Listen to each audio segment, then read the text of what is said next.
Some of the scariest stories aren't about ghosts. They're about people. People with twisted intentions, quiet obsessions, and eyes that never stop watching. The stories you're about to hear aren't just creepy, they're true. And they prove one thing. Sometimes the real nightmare begins the moment you let your guard down. Pause for a beat. Here are 3 real horror stories that might make you think twice about who you trust, where you walk alone, and what's waiting behind a closed door. Story 1. The Man in the Bentley. When I was a freshman at UC Berkeley, I carried this obsession with being ahead. Everyone talked about internships, connections, building your brand early. I didn't want to be left behind. So I threw myself into every job fair, emailed resumes to anyone who'd listen. That's probably why I ignored the warning signs. One day I got an email from someone claiming to be a recruiter for a tech company. The name was Armin Slowinski. The company was unfamiliar, but the message was professional. He said he'd reviewed my resume from a recruiting event and was interested in an interview. No LinkedIn, no website, just a Gmail address. He suggested we meet at a cafe in Oakland the next afternoon. Something about that already felt off. Most recruiters meet students on campus, not off-site, especially not alone. My roommate Riley was immediately suspicious. "Don't go," he told me. "Or if you do, let me drive you there. Wait in the car." I agreed reluctantly. At the time, I thought he was being dramatic. Looking back, he probably saved my life. The next day, Riley dropped me off and circled the block. But when I got to the address, there was no cafe, just a construction site surrounded by chain-link fences and orange cones. The sidewalk was cracked. Dust hung in the air, and parked at the curb, polished to a mirror shine, was a black Bentley. The rear door opened. A tall man stepped out. Impeccable black suit, clean-shaven face, not a wrinkle in sight. He smiled at me like he'd been expecting me. "Chuck Wright," he said, voice deep and slow. "They closed the cafe early. Hop in. We can do this in the car." I hesitated. Everything in me screamed that something wasn't right. Then I glanced into the back seat and my stomach dropped. There was someone else sitting inside. Not lying down, not asleep. Just sitting still, facing the opposite window. I couldn't see his face, but I saw what he held in his lap, a long, narrow leather case. The kind you'd keep tools in, or restraints. The air felt heavy. The man at the door kept smiling, one hand on the edge of the roof, waiting. "Come on in, we won't take long." I stepped back, then turned and ran. I heard the car door slam. The engine roared behind me. I didn't look back. I sprinted down the block, across the street, cutting through an alley. I found an old fire escape, climbed up 2 levels, and crouched behind a broken balcony. The Bentley crept past slowly, slower than any normal car would drive. The rear window was cracked just slightly, and for a brief moment, I swear I saw an eye looking up, scanning the buildings. It waited, then drove off. I called Riley. He didn't ask questions, just told me where to meet him and drove me straight home. I never told anyone else. I buried the memory, pretended it didn't happen, until a few weeks later. There was a story on the student news site about a girl from another college who'd vanished during an internship hunt. Last seen near Oakland. Her phone pinged for the last time on the same street I'd been dropped off. The only image police had was a blurry photo from a traffic camera. It showed a black luxury car turning the corner. A Bentley. I didn't contact the police. I didn't know what to say. There was no license plate in the photo. No solid evidence. Just a feeling. A feeling that I was one decision away from being in that same news article. Sometimes when I walk alone at night, I still think about that eye in the back seat, whether it was waiting for me or watching the next person who didn't turn and run. Story 2. Deora. Freshman year, I got assigned a random roommate in a Jack and Jill dorm, 2 rooms connected by a shared bathroom. I didn't mind. I was just happy to be on campus. My roommate's name was Deora. She was quiet. Too quiet.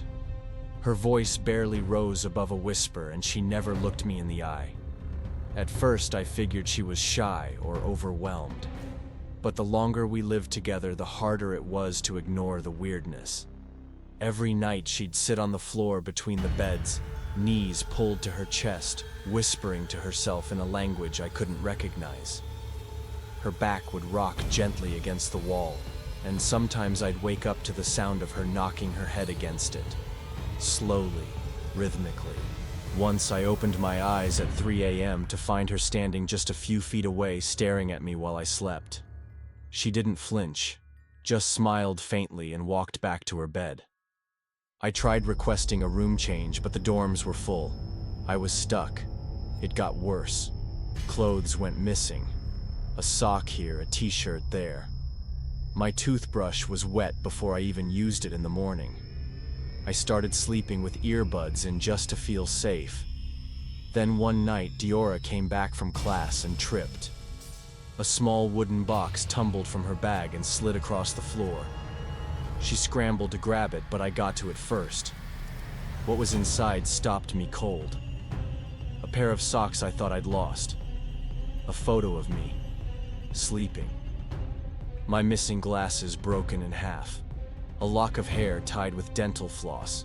And a folded note that simply read, "We fit perfectly." Deora stood behind me, breathing hard. "Don't touch that," she said, still whispering. "It's private." I told her to get out. Locked the door behind her. Then I called the RA. But when they showed up, the box was gone. Just vanished. Deora sat on her bed, calm, crying softly. "She's making things up," she told them. "I think she's paranoid." They believed her. Without the box, there was nothing to prove what I saw. She stayed in the room with me until the end of the semester. I barely slept. I pushed my dresser in front of the bathroom door every night and kept a box cutter under my pillow.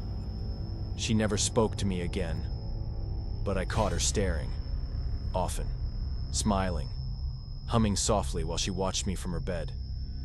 Then one day she was gone.